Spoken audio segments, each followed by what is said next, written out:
Henry Lee Lucas fue uno de los asesinos más contemporáneos de todo Estados Unidos.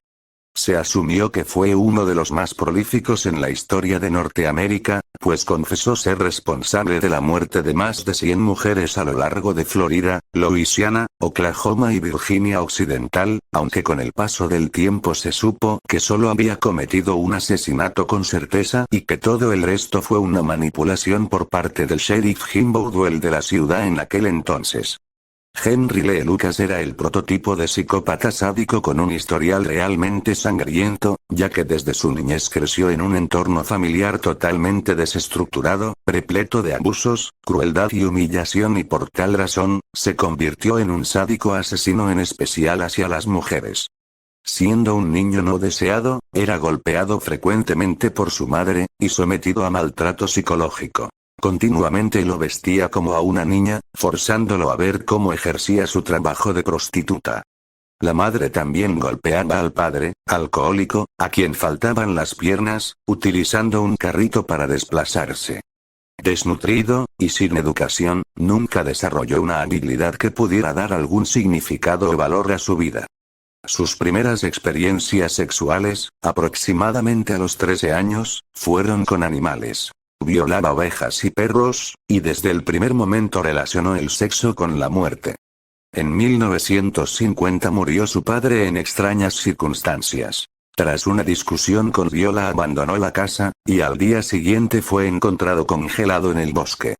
Tras su muerte Henry abandonó definitivamente su casa e inició una prolífica carrera delictiva con pequeños robos, ingresando pronto en reformatorios y finalmente en la cárcel. Salió en libertad por poco tiempo en 1959 y volvió a su casa donde, tras una fuerte discusión con su madre, la asesinó seccionándole el cuello con una navaja. Fue sentenciado a ir a prisión, y posteriormente a 5 años en un hospital psiquiátrico, donde fue descrito como un psicópata suicida, sádico, y con desviaciones sexuales.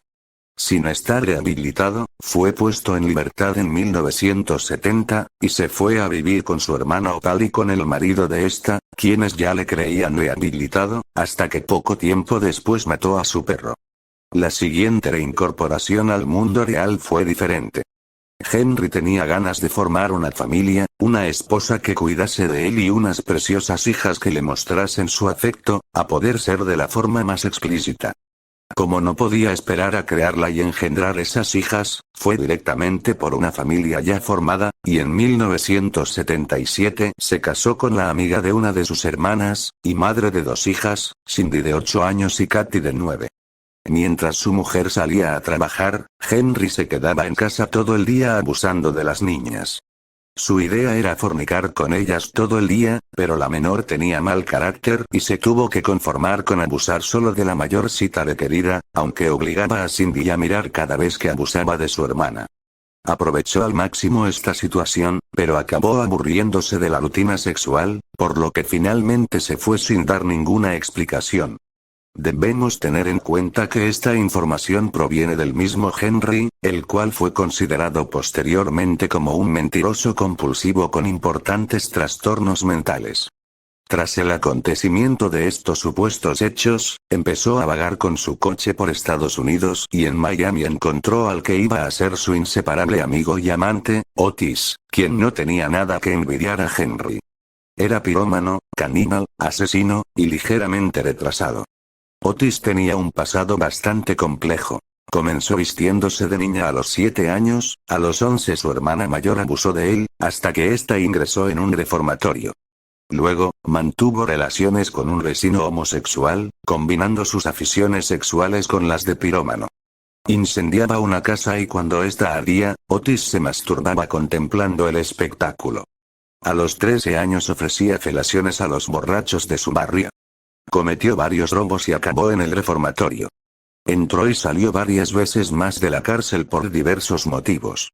A pesar de ello, Otis tenía responsabilidades. Por el día cumplía rigurosamente con su jornada laboral, mientras que por la noche se dedicaba a sus aficiones pirómanas o a sus deseos sexuales.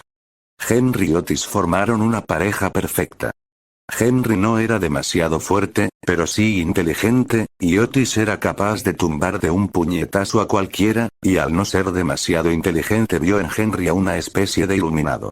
La autopista I-35, que cruzaba todo el país, se convirtió en su particular coto de casa privado. Viajaban en destartalados coches, y, para ahorrar en gastos, solían vivir y dormir en ellos. Como nunca se lavaban ni se cambiaban de ropa, el coche les permitía sobrevivir si tal requerida. A pesar de su mal aspecto y su mal olor, eran simpáticos y sabían congeniar con las personas, y cuando se ganaban la confianza de alguien, mostraban el otro lado de su oscura personalidad matándole, abusando sexualmente de él y descuartizándolo. Nunca mataban a dos personas en el mismo sitio, y después de sus matanzas solían descuartizar los cadáveres y repartir los miembros por todo el país, lo que le hizo muy difícil a la policía la reconstrucción de los casos. La especial habilidad de Henry para matar y no ser descubierto les permitió cometer sus atrocidades por todos los Estados Unidos durante varios años. A Henry le gustaba asesinar a mujeres de ojos grandes y grandes senos.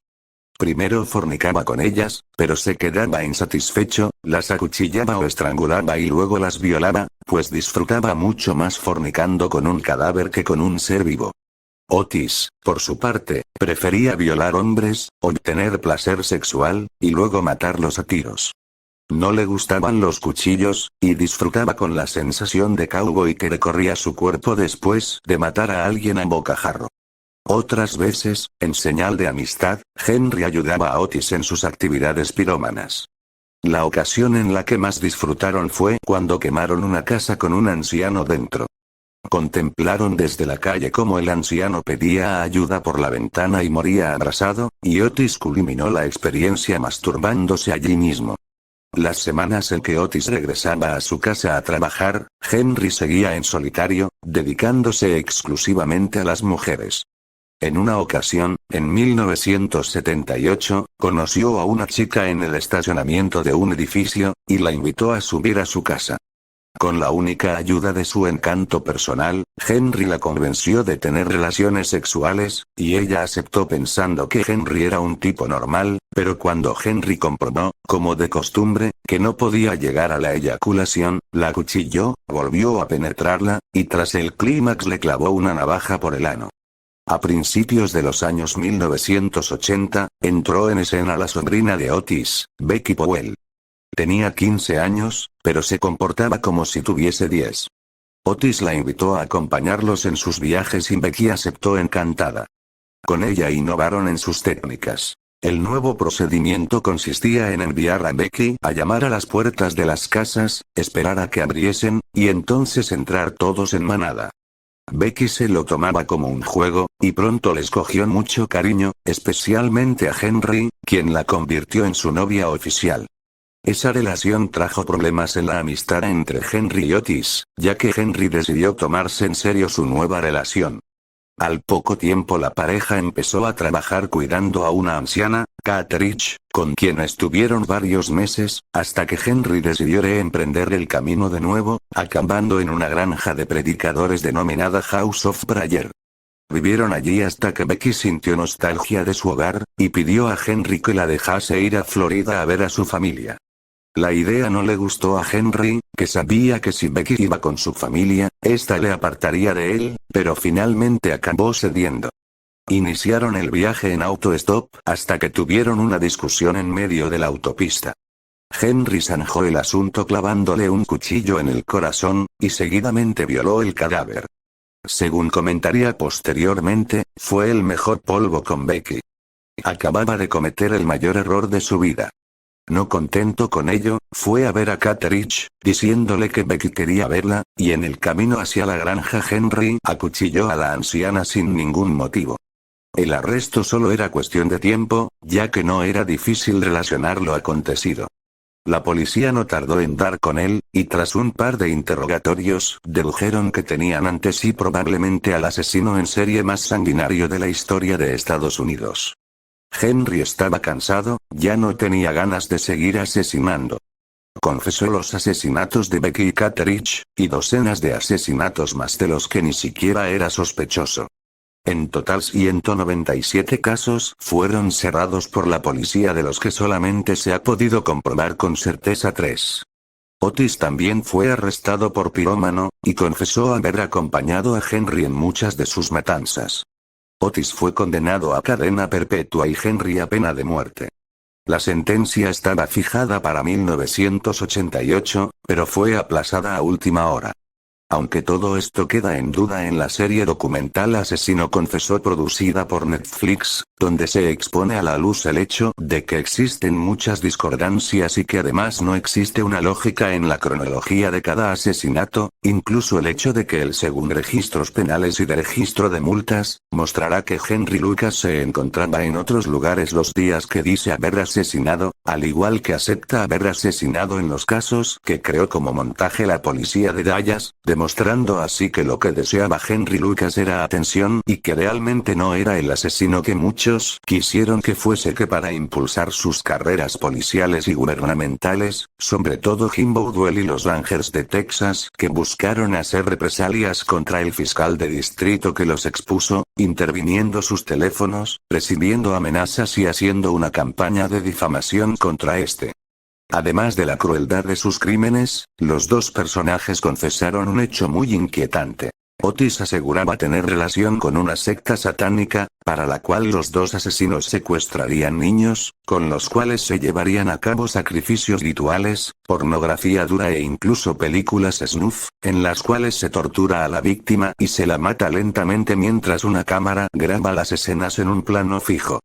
Según unas declaraciones de Toole, hubo una época en que ganábamos dinero vendiendo niños a México, que empleaban para películas porno, otros los vendían directamente a gente rica, teníamos una especie de altar y les rajábamos la garganta, bebíamos la sangre y a veces cosíamos los cadáveres, a veces los nuevos miembros cortaban los cuerpos antes de follárselos, y después follaban a los animales y los mataban, y después había una gran fiesta durante la cual comíamos a alguien y a los animales. Este asunto presenta gran cantidad de dudas, pues la policía nunca pudo probar la existencia de este grupo de satanistas como estructura organizada.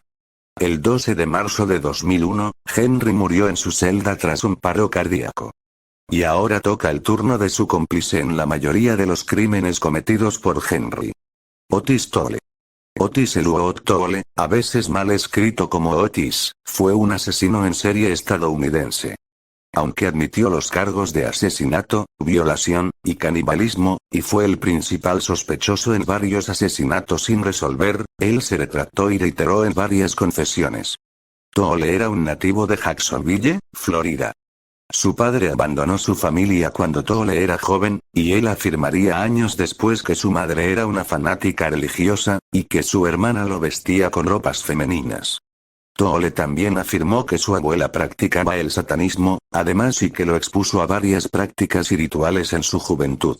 Escapó repetidamente de su casa, y también se le imputa haber iniciado incendios en casas abandonadas desde temprana edad. Toole confesó haber cometido su primer asesinato a la edad de 14 años, ocasión en que después de recibir una propuesta sexual por parte de un vendedor viajero, lo arrolló con su propio automóvil. Toole fue detenido como adulto por primera vez en 1964, bajo el cargo de vagancia por sospecha. Aproximadamente en 1978, Toole conoció a Henry Lee Lucas en Florida. Con posterioridad, ambos afirmarían haber cometido centenares de asesinatos, algunas veces bajo las órdenes de un culto secreto llamado la Mano de la Muerte. Lucas se retractaría en sus confesiones, afirmando que solo las hizo con la finalidad de mejorar sus condiciones dentro de la cárcel. Aunque algunas autoridades han afirmado que existen dudas significativas acerca de la culpabilidad de Lucas, Toole todavía se ve generalmente como un asesino en serie. El 21 de octubre de 1983, Toole confesó el asesinato de Adam Walsh. Afirmó haberlo secuestrado, violado, y matado, y que entonces destrozó su cuerpo y lo arrojó a los Caimanes, en un pantano cercano. Sin embargo, semanas después que Toole hizo tal confesión, la policía que investigaba el caso anunció que ya no lo consideraban como sospechoso. John Walsh, el padre de Adam, ha afirmado reiteradamente que él cree que Toole es el culpable. En abril de 1984, Toole fue declarado culpable y sentenciado a muerte por el incendio intencional provocado en 1982 en el que murió George Sonnenberg, de 64 años de edad, en Jacksonville, Florida. Posteriormente, a Toole se le juzgó culpable del asesinato en 1983 de Ada Johnson, residente de Tallahassee, Florida, de 19 años de edad, para lo cual recibió una segunda pena de muerte. En la apelación, sin embargo, se conmutaron ambas penas a prisión perpetua. Mientras cumplía su sentencia, Toole se alojó brevemente al lado de Ted Bundy en la prisión de Rayford de Florida. Toole fue hallado culpable de 4 asesinatos más en 1991 y recibió correlativamente 4 prisiones perpetuas. Toole murió en septiembre de 1996 en prisión debido a una cirrosis hepática. En el momento de su muerte, estaba escribiendo un libreto para la televisión sobre un especial para niños que esperaba vender a alguna red televisiva. Se titulaba Navidad con Otis Toole. En 1974, Park Hourney-Stepp se declaró culpable del asesinato de una asistente de un salón de masajes en Colorado Springs, Colorado.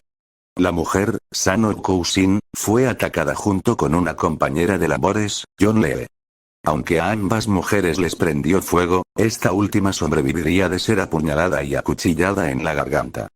En su testimonio, Lee describió a su atacante como bien afeitado, de una altura de 6'2", 195 libras, y que manejaba una camioneta blanca. Stepp afirmó su inocencia y quedó en libertad provisional. En el momento del asesinato, él llevaba bigote, medía 5'10", pesaba 150 libras, y manejaba una camioneta roja.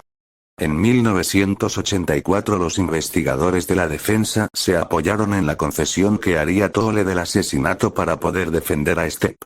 Sin embargo, la madre de Toole declaró que los neumáticos de la camioneta habían sido acuchillados por vándalos el día del asesinato de Cousin, y que su hijo estaba allí como testigo cuando la policía contestó la llamada. Confrontado con el informe, Toole retractó su confesión.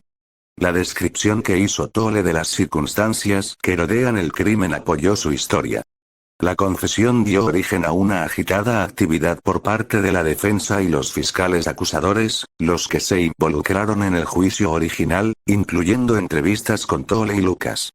El 23 de enero de 1985, un documental titulado Park Stepp. A Reasonable Doubt Park Stepp.